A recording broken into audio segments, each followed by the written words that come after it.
Bonjour tout le monde, petit point route. Voilà, voilà, ambiance assez spéciale, hein. C'est comme si voilà, on est poussé à trouver à aller au fond des choses en fait. Et tout ce que je regarde maintenant, vraiment, voilà, il y a un grand malaise en fait. C'est comme si on avait touché le fond. Et là, quelque part, on sait que voilà, il va falloir passer à autre chose, un autre monde en soi-même déjà. Tout ce qui a été bâti de faux, en fait, éclate. C'est en train d'éclater. Il n'y a rien à dire. Ouais, c'est venu par palier comme ça, donc on est peut-être un peu sous le... Voilà. Mais sinon, quand on voit ça avec un œil un peu frais, un peu de recul, c'est vraiment la fin de cette humanité. Parce que tout ce qui a été bâti sur le faux, voilà, ça s'expose. On ne se cache plus, c'est-à-dire il y a des psychopathes qui ne se cachent plus, hein, c'est dans la télé direct, ils sont même fiers de montrer ce qu'ils sont. Et toute cette fausseté de notre vie là est en train de s'exposer. Et aussi la fausseté qui est en nous, tout ce qui a été fait de faux, hein, tout ce qui a été construit de faux, c'est en train de pousser comme ça pour on peut plus cacher, hein, cacher cette fausseté sous les tapis. Ça marche plus. Voilà, ça fait mal, hein, voilà, ça touche tout, hein, ça touche très profond dans nos cellules. Voilà, parce qu'il y a un passage, ce qui fait ça en nous, hein, ce qui fait que ça travaille fort. De l'autre côté, ça fait que des psychopathes ne se cachent même plus. Alors c'était hier, alors j'étais sur Facebook et je tombe sur une espèce de page. Le mec il faisait de l'humour, donc des images comme ça, et c'était voilà, premier truc un peu dégueulasse, donc une gamine comme ça handicapée, une blague comme ça écrite sur un bébé, hein, qui n'avait pas les bras, pas les pieds, une blague pourrie. Après je descends plus bas et je trouve encore une blague encore plus tendance pédophile, mais pas dans le sens t'as pas la chute du gag, tu vois, c'est comme si tu rigolais de la fille elle-même, il n'y a pas... Voilà, c'était franchement dégueulasse, donc j'avais pris une capture d'écran, je me disais, ce gars-là, je vais le stresser, je vais dire, voilà, j'ai pris une capture d'écran, je vais envoyer ça, parce que ça semble... c'est pas de l'humour, il n'y a pas de la... Voilà, c'était pas de l'humour, c'était des entités qui ne se cachent plus. Voilà, ils cachent plus ce qu'ils ont à l'intérieur. Après, je voulais faire ça, après je me suis dit, laisse-les s'exposer, ils sont en train de se montrer, hein, c'est bien. Et dans la même soirée, il y a Dave Murphy qui avait posté une vidéo. Donc Dave Murphy, une personne que j'aime beaucoup, hein, que je respecte, et voilà, qui se balade sans masque et tout ça, bien sûr. Et il était essayer de rentrer dans un magasin, donc on l'en empêche. Donc il va faire ses courses ailleurs et puis il revient avec les lois de là-bas, hein, en Angleterre, où en fait c'est écrit noir sur blanc que quand il y a tyrannie, tu dois te défendre, et que les flics peuvent être jugés par le peuple. Et donc dans la même vidéo, il dit aux flics, voilà, tu vas te la boucler maintenant. Quand il est revenu avec les lois, ben, le flic était tout petit, voulait même cacher son insigne et tout ça. Il faut voir le machin, le stress.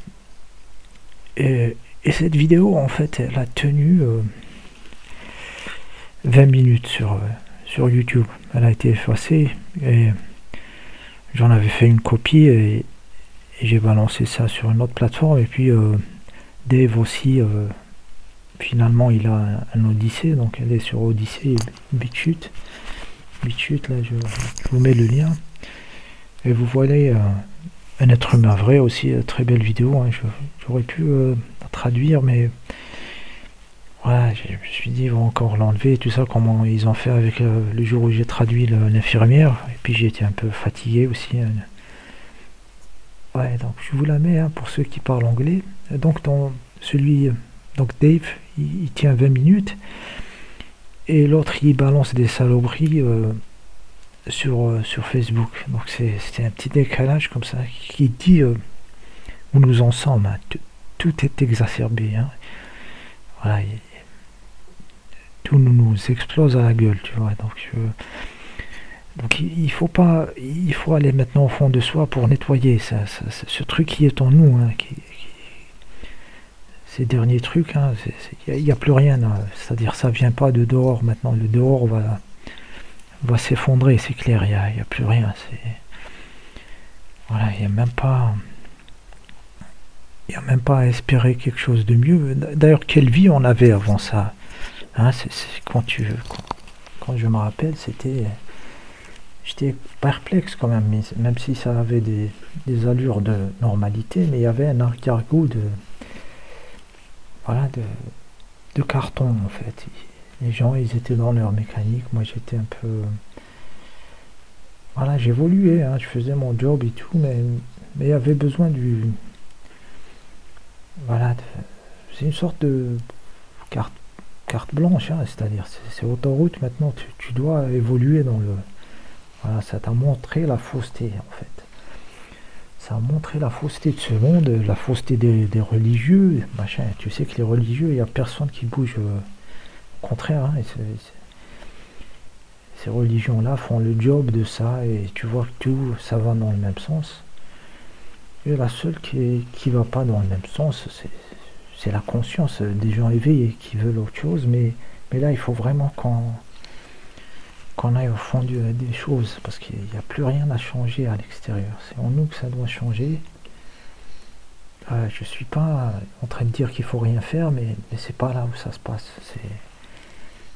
C'est vraiment en deuxième plan que voilà, le bricolage à l'extérieur et tout ça. Et moi, je serai le premier hein, s'il y a des trucs à faire, l'action et tout ça. J'attends que ça. Hein, me faire plaisir sur des bestioles, moi, c'est quelque part un petit...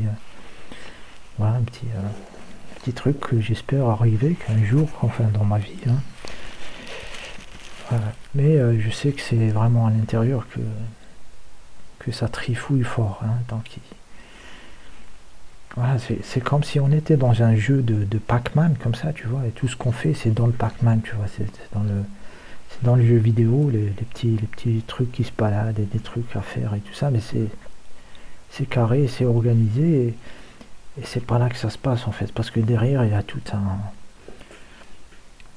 un système qui crée ça, et nous on doit aller vers le fond des choses, sortir du jeu quelque part,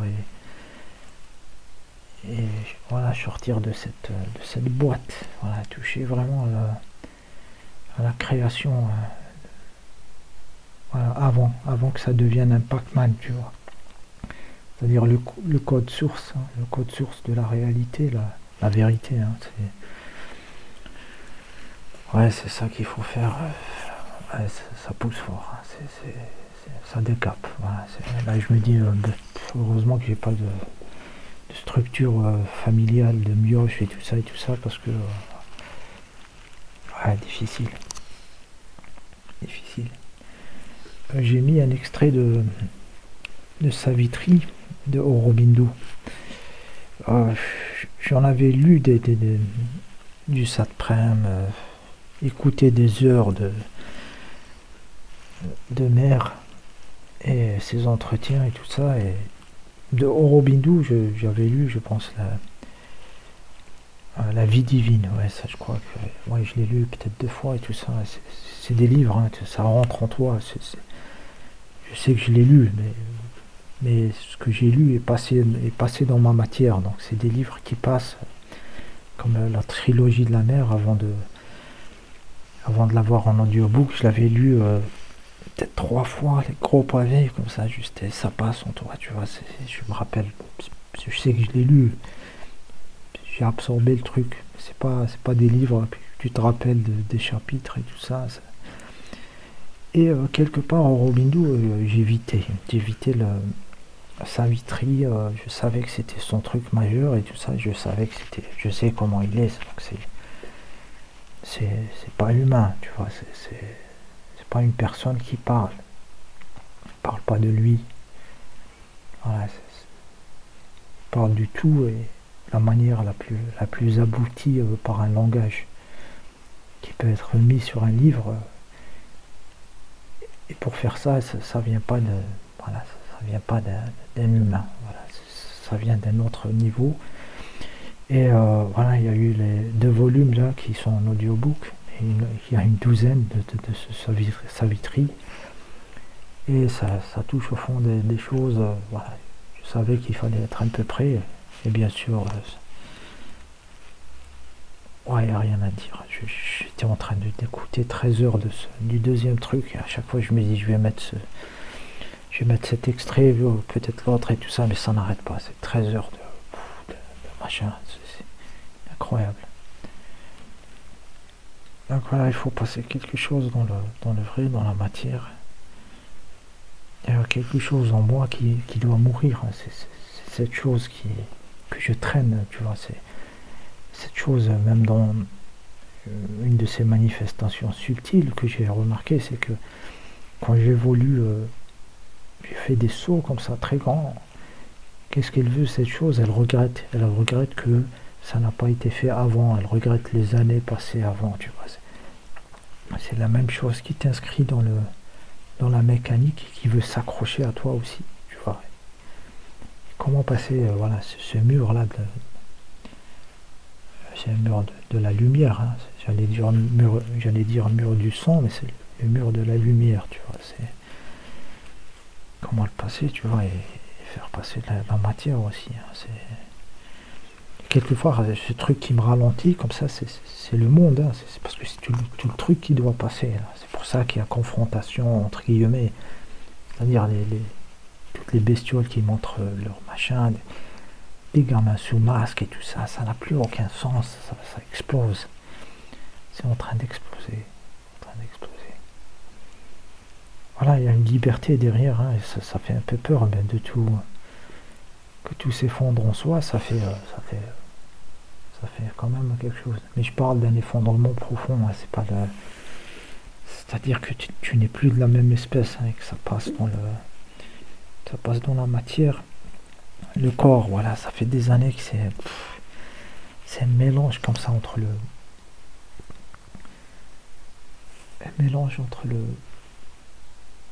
voilà, une force, une fragilité en même temps. C'est comme ça voulait autre chose de plus fluide. En même temps, on fait d'autres choses, donc c'est assez spécial, période assez spéciale. Je teste le temps là, je regarde, ouais, j'enregistre là sur l'ordinateur et voilà.